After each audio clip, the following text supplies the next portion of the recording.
Tiffany Lorraine Galloway, certified high performance coach with another episode of the Resilient Mother podcast. We are on the subject of mastering your unique resilience. This is all the information that we have coming to the end of the year as this way of becoming resilient you. What are your go-tos to keep you resilient? And with me today, I have Katesha, who is an author, a counselor, an experienced mother, and her unique perspective is that she has children in different age groups. I can somewhat relate to that as well. So I'm interested to dive into this for those of you whose kids may not be boom, boom, boom in a row. So thank you for being here, Katesha. Please tell us more about you. Yes, thank you so much for this opportunity. I'm super excited. I am a licensed professional counselor, author, speaker, mother, wife, and a resilient woman. Ooh, I love the resilient woman. Let's own that. Yes. So I'm curious, what does resilience mean to you? So resilience became one of my favorite words last year when I really dived into what it meant, and I just replaced strong with resilient. I felt like calling women strong was putting more burden on them to not ask for help, to not reach out, to not appear anything other than perfect. And so to me, resilience means things happen, life's, kids are going to be kids, and then we are going to bounce back. We may take a moment to pause, but we're not going to quit. I really do like that definition of resilience because we do focus on a more holistic approach of what resilience is here, more of the idea of becoming a better person from your experience. And that means not just getting through something and surviving it. It means to thrive, to really take that experience and be wiser from the lessons that you learned, or to be stronger from the lessons you learned. And not only to have that help you be better as a person, but as a mother, and that example to your children of what resilience means. What in your life has made you resilient? I think knowing that my goal and one of my dreams is to, or let me put it this way, knowing that I didn't want to have to choose between being a mom and wife or being a successful business owner. So deciding that I was going to live the life of and not or meant I had to be resilient. I had to deal with a lot of different things, but I didn't have any other choice because that was the life I wanted. I love that difference between and or. I don't know that I've had someone use that before. I think that really shows the difference from being kind of in a fixed mindset where things are kind of black and white versus and as a growth mindset, being able to get curious about what is the solution? What are the possibilities? What is the opportunity? And not feeling limited by anything that's going on in your life. I think that's resilience, really, because resilience is accepting. Sometimes there's going to be challenges. Sometimes it's going to be hard. Sometimes life is going to push you to the edge because you need to fall off that cliff to come back a new person on the other side. So. I agree. And so that helped me a lot, though, realizing that I could live the life of and not or. I didn't have to choose. I'd have to make sacrifices. I'd have to work hard and sometimes, but even with that, it's okay to do things that are hard. It doesn't mean I have to shy away from it just because it was hard. But sometimes the life that you want, like you said, requires you to fall off of a cliff so that you can become that lady. Yeah. Sometimes you have to almost be reborn, a new person. And sometimes people don't recognize who the new person is, and they're not sure if that's what they want. So no, that's part of the journey too. Who's meant to be will stay, and who's meant not to stay will fall away or have new boundaries around who they are. So you have the right to honor who you are and what your resilience is. You're unique and different, but you're also allowed to change and evolve and have that bigger dream and vision for yourself. And really from a fixed mindset to a growth mindset, that vision gets a lot bigger because you can get a lot more as possible. I think it's important to have a vision, to have a goal, because whatever you're going through, then you can go, this is temporary, but I'm going there. This may be happening, but I'm still going there. And it gives you that ability to not give up. But I think you can also get there without burning out, without pushing too hard, without just doing whatever it takes and knuckle crawling through it. Like, it doesn't have to be that way. And a lot of that, I think, comes from the inner work. And with your experience as a counselor, can you speak to the inner work of where resilience is for mastering yourself and resilience? I love what you said about becoming a different person, because one of the things that's most important about the inner work is unlearning some things. Yeah. There's tons of things we have to unlearn. Like, it doesn't have to look this way, or being a mom doesn't have to look that way. You don't have to do these things. So unlearning is the beginning, and then, like you said, going from surviving to actually living and thriving. And sometimes people don't realize they've been in survival mode for so long, Yeah. and so Yeah. that's normal to them. So I tell Yeah. people, you have to unlearn some things, a lot of things. You have to move from survival to thriving, and then you have to dream again. But dream, you know how when you were younger, you dream without limits. There is no, Yes. I want to do this, but it's just, I want to do this. I want to be an astronaut and a princess. I want to do these things. Sometimes along the way, we forget to dream without limits. We dream within our Absolutely. income bracket, or within our ability, and we have to allow ourselves to just dream. Well, I Just think we get comfortable in what we think is safe. yes, And we yes, forget that the real freedom comes in living our truth. It yes. doesn't come from staying safe or It playing it doesn't. small or holding No, back. We have to no. go all in with who we are and what lights us up Yeah, once we know what that is. But yeah. sometimes we may not know what that is because, like you said, Absolutely. we have to unlearn all the other opinions, all the other ideas that have been put upon us from the Yeah. time we came into this world. We come into this world our own genius, and that seems like we spend the rest of our life trying to get back to it. Yes. Yes. And I touched on that in the book about how early it starts. Like, even when you Mm. think about when you're pregnant, people, and I know they don't always mean bad, but they say things like, "Hey, it's no longer about you," Mm. and so you're already personalizing it, already internalizing that wow, I no longer matter, and that's not Mm. true. Well, and that can't be, because how are you going to take care of someone if you don't know how to take care of yourself? Exactly. Exactly. How are they going to learn how to take care of themselves if they don't see you taking care of yourselves? Yep. If they don't see you making yourself a priority, how are they going to Yes. make themselves a priority? Now, I Yep. think the thing everyone gets worried about with this subject matter is being selfish. Okay, Mm-hmm. well, here's the thing, and here's my take on that. So, pride is putting yourself above or below other people, Mm-hmm. instead of being equal in our humanity, in our Right. sex, in our Right. status, and our quo. Right. Because guess what? I have strengths and weaknesses. You have Yep. strengths and weaknesses. They're Absolutely. different. We're still human. We're still It's just human. different. I'm just a different flavor. Yep. I just bring something different to the table. It does Yeah. not make me more or less. My value and my worth do not change because Mm-hmm. of a new circumstance.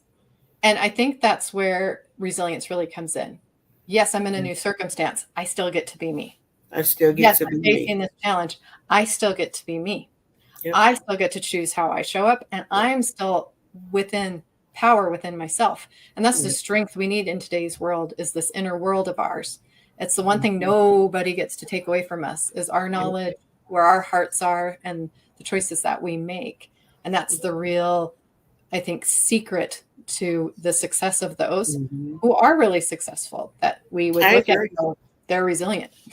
Yeah. And I'd say that's where the true freedom is.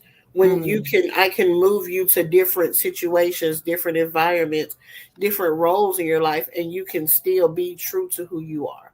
yeah, Being a mom doesn't mean I have to, for me, it means I can't give up who I am, yeah, right? Being a wife means I can't give up who I am, because, like you said, people are watching you. I have two daughters and a son, so I need to show them that it's okay for mom to tend to herself, and she will come back. Like, it's necessary, so that they will know that as they grow up, because it's not something that's always taught. But if I instill that in them now, that becomes a part of their inner work, a part of their inner truth. And no matter where they are, being a mom may be something that they choose or don't choose, but either way, they get to do it in their own way, what feels right absolutely. to them. And I believe motherhood is sacred and it should be honored that way.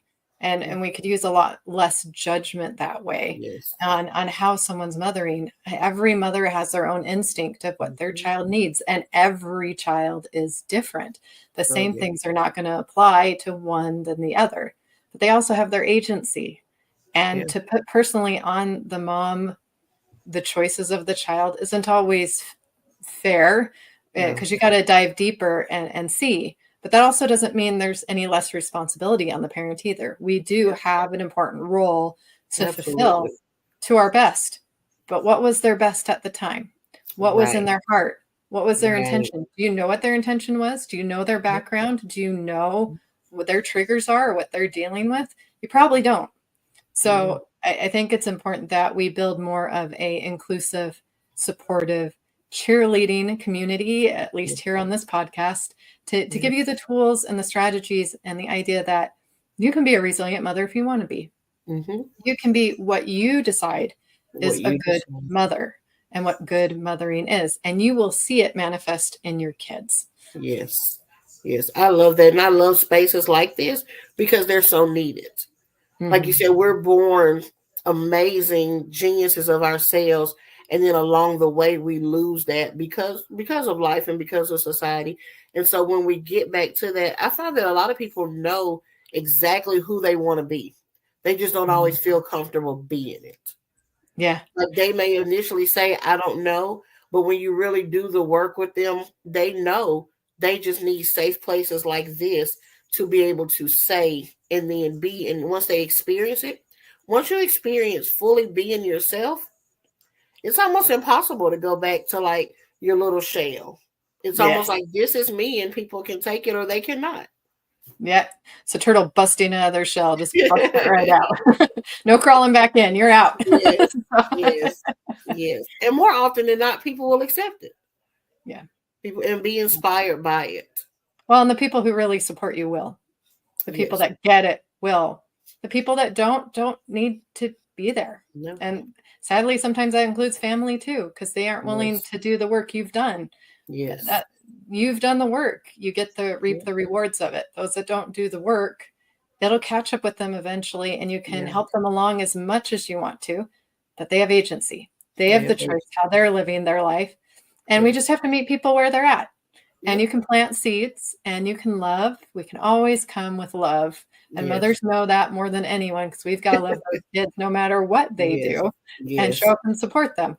Well, we can do that for everyone. Wouldn't that be a beautiful world to live in? I agree. What do you think is your resilient superpower? Oh, my resilient superpower. I think that I have a superpower to reframe things using words. So when I was younger, I was a poet. And so when I got older, I used words, but I didn't think about them as much as I did when I was writing poetry. But as I started shifting into this space of helping women, I really was mindful of what people said, what they did, the language they used. And so I feel like now I can help people reframe. Because if you reframe certain words, it changes your whole perspective on things. From strength, from being a strong woman to being a resilient woman, to feeling like you have to choose to live in the life of and not or, just small things like that. I feel like that allows me to have a resilient superpower. That's where a coach or counseling is so important because sometimes we don't know the stories that we're telling ourselves. We don't know what our patterns are. We just know something's off. And it's not always easy to pinpoint what that is because you can even have memories or trauma that's before you can remember it, or your brain may have shut it down to protect you from it. And so if you're on the path and it's not clear to you, you're like, I wasn't abused as a kid, or I didn't have this or didn't have that. If your body doesn't lie, there's something there to explore and to find your peace, to find your joy again. And everyone has the right to thrive and have joy in their life every day of their life. We all have that. Every day. We just got to be willing to do the work to find it. So I'm curious, when you're working with people, how can you tell when they're lying to themselves or when they're being honest with themselves? I wouldn't say I necessarily know if they're lying, but I can tell sometimes if this is something that has been rehearsed. So they may not even know. It's almost like if you ask me, hey, how are you doing? I'm instinctively going to say, I'm fine. I'm fine. sometimes people get very emotional saying that. And so that's when you have to be like, okay, let's explore what's going on here. Because Yeah. they may have been groomed or conditioned to always respond to certain things a certain way. Like Yeah. so the one I get the most is if women come in and I'll say, how are you doing? Like how are you? Not how are you the mother, not how are you? And they'll say, Mm. oh, I'm good. I'm still pushing. I'm pushing through. I'll be okay as long as the kids are okay. I'll be okay as long as my husband's okay. I'll be okay as long as this. And it's always outwardly focused, and it gets very uncomfortable when you say, okay, I get all that, but how are you? And you can tell that for so long they've told themselves, as long as this outer circle is okay, I'm okay. And that's not always true. And it's okay to say you're not okay. Oh, absolutely. It is And I okay. think that takes some humility and vulnerability to admit Yes. you're not okay. But if you're Yeah. not okay, you're never going to show up as your best. Eventually, you're going to burn out or have a health problem or something is going to come Yeah. up. And I think you're absolutely right. It's easy to get lost in motherhood or to get lost in nurturing others. It's a beautiful innate nature of a woman to want to nurture and to give, but you have to be able to give back to yourself. You can't give from an empty cup. You You have cannot. to put your oxygen mask on first, or you're at some point not going to be able to show up because you can't breathe. Yeah. And you can prevent that by kind of Yes. knowing ahead of time going Yeah. into motherhood, maybe something different than the generation before you. And Mhm. generations have gotten better. We have so many opportunities as women now, Oh, absolutely. but we think we Absolutely. have to wear all the hats. We don't have to wear all the hats, but we Mm-mm. do have to keep intact who we are because eventually the Yeah. kids grow up and go away and we have to let Mhm. go. Eventually the relationship changes with your husband or your spouse and it Mhm. goes back to being both of you. Who are Mhm. you then? Who Who are are you? you as a couple? Yeah. How do you have a relationship with a child, but then that child becomes an adult? It's Mhm. all evolving, it's all changing.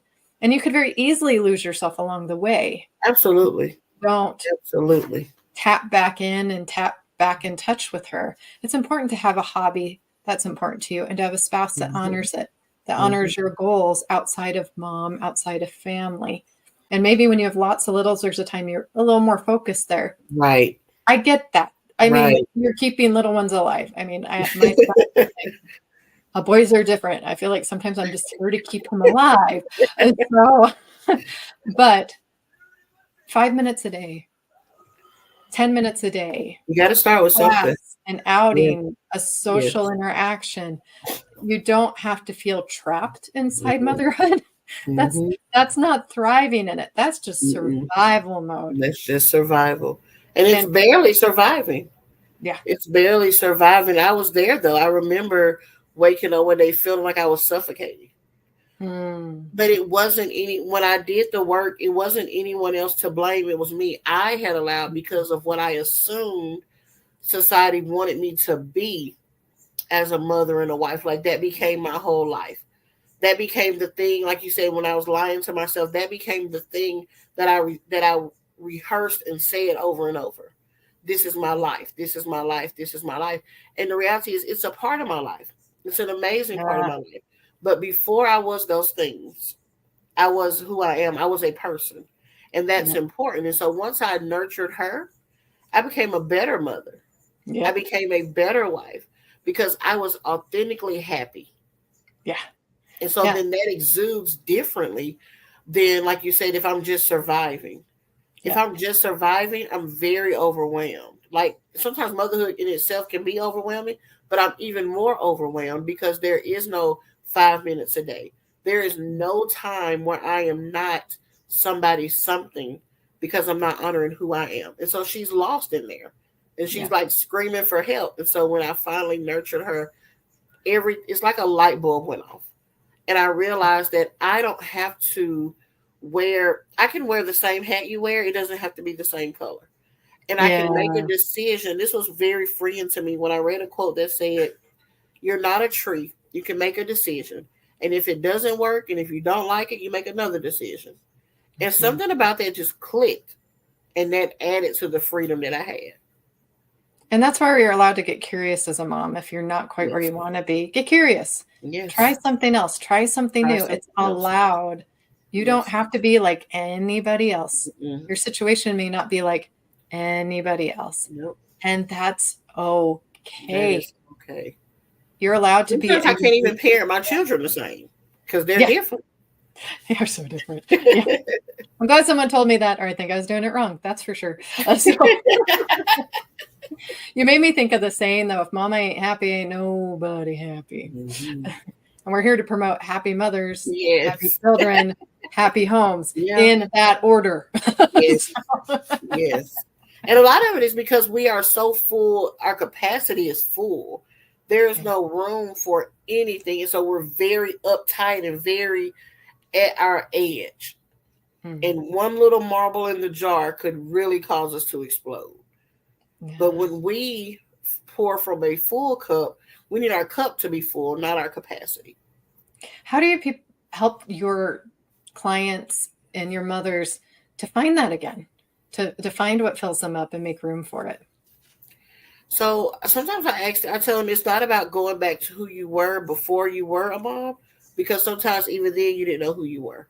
Yeah, that's true. You didn't know. So I love what you said, and I tell them that try something new.